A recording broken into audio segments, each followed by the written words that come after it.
This live Spy by Reboot here on Democracy Now!, democracynow.org, The War and Peace Report. I'm Amy Goodman with Juan Gonzalez. Well, as civil liberties advocates continue to decry the increased surveillance that has come to mark our everyday lives, we turn now to a book that chronicles the rise of America's surveillance state. National Journal correspondent Shane Harris spoke to the key architects of the U.S. government surveillance programs over the past quarter century and tells the story of how spying on U.S. citizens has become both easier and legal and is now the cornerstone of the Obama administration's national security strategy. But Harris argues while the strategy has made it simpler for the U.S. government to spy on every American and millions of others around the world, it's much harder to identify actual dangers. The book is just out. It's called The Watchers, The Rise of America's Surveillance State. Shane Harris joins us now in Washington, D.C. Shane, you've just been listening to this whole conversation about the kids having their webcams turned on without their knowing it or without their parents knowing it by the school, see what they're doing in their bedrooms. When you did the research for The Watchers, what most shocked you about the abilities of this country to monitor us? Yeah, I think that one of the things I found most surprising was just the extraordinary volume of information, the quantity of information that intelligence agencies were gathering, specifically the National Security Agency, which is chiefly responsible for intercepting electronic communications like phone calls and emails. And of course, as we all know, was doing that for many years under secret authorities from President Bush that allowed it to go outside the normal process of having to get a court order to collect that. And we knew that that was occurring, but what shocked me was just the extraordinary amount of it and the great lengths that the NSA actually went to try and suck in huge amounts of information and analyze it as it was moving on networks in real time. They actually, in around 2004 and 2005, experimented with a very sophisticated and terribly expensive kind of new database that would allow them to just ingest huge quantities of information from telecom networks and then to sort of monitor that traffic as it was moving and kind of pulsing in real time.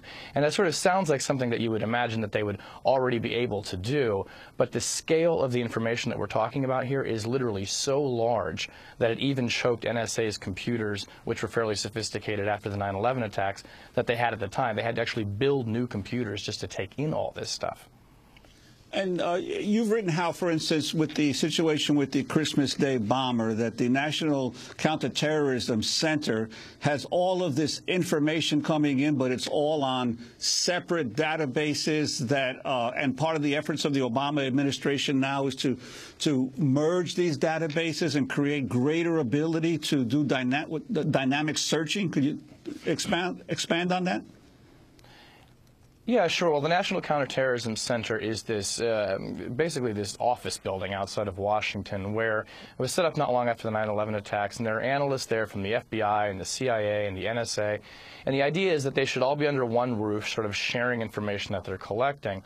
Well, how that's actually worked out is that there are more than 24 different networks run by these different agencies, none of which are actually all connected, and these are networks on which they're running their own particular intelligence, whether that be signals intercepts from NSA or reports from human sources at the CIA.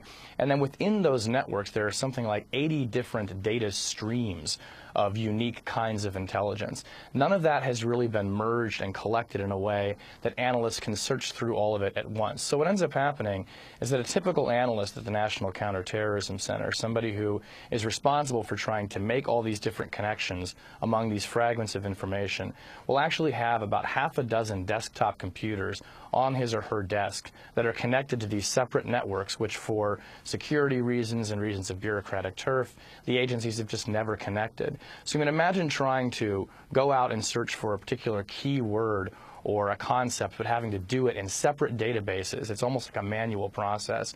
There's nothing that's ever been put in place that kind of sets over the top of those and allows the analysts to go in there and perform, you know, the equivalent of a Google search or something that we would take for granted. So this was one of the problems before the Christmas Day attack, was that there were all these silos of information on this individual who ended up taking the bomb onto the airplane, and nothing was connecting them.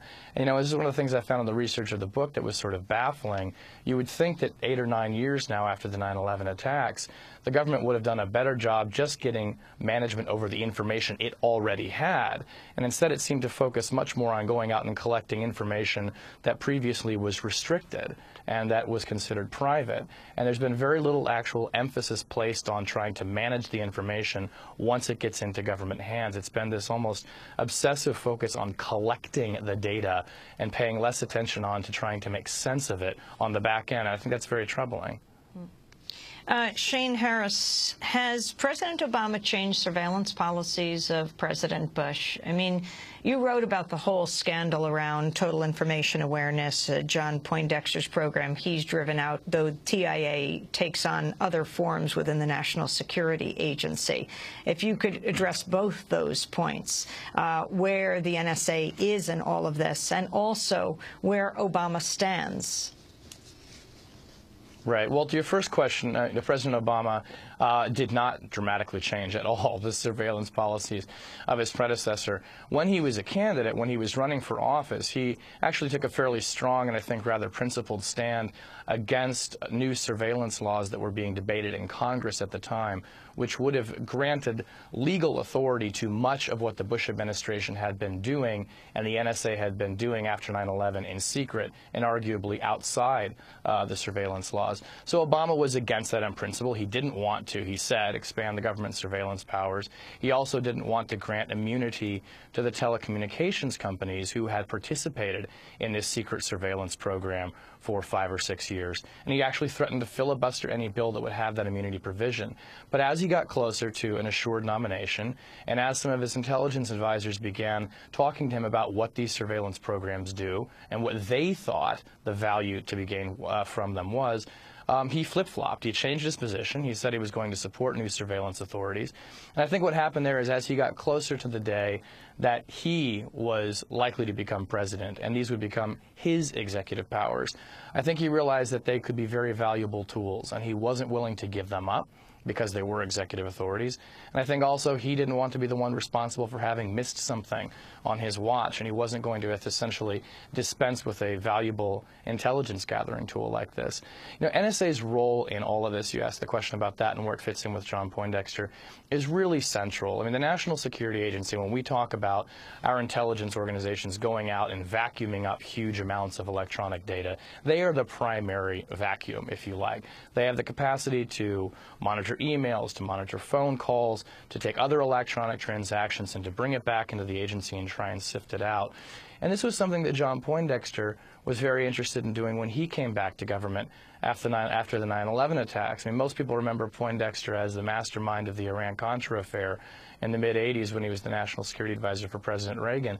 But he had been chasing this kind of elusive dream of could the government build a technological system capable of going out and ingesting these huge amounts of information and trying to find patterns that indicated terrorist activity in that electronic noise, really.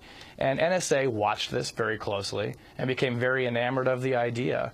And when Congress pulled the public funding on Poindexter's research project, called Total Information Awareness, NSA changed the names of the programs and then secretly took them up and began experimenting with them behind closed doors. So you see this kind of vision of John Poindexter really catching fire at the National Security Agency, and they're still captivated by it today, this notion that you can go out and essentially ingest the entire ocean of information and find a few vital clues in it that lead you to a terrorist plot in the offing or Shane to a Harris, suspect. this is part one. He's author of The Watchers, The Rise of of America's Surveillance State. I'm Amy Goodman with Juan Gonzalez. Thanks for joining us.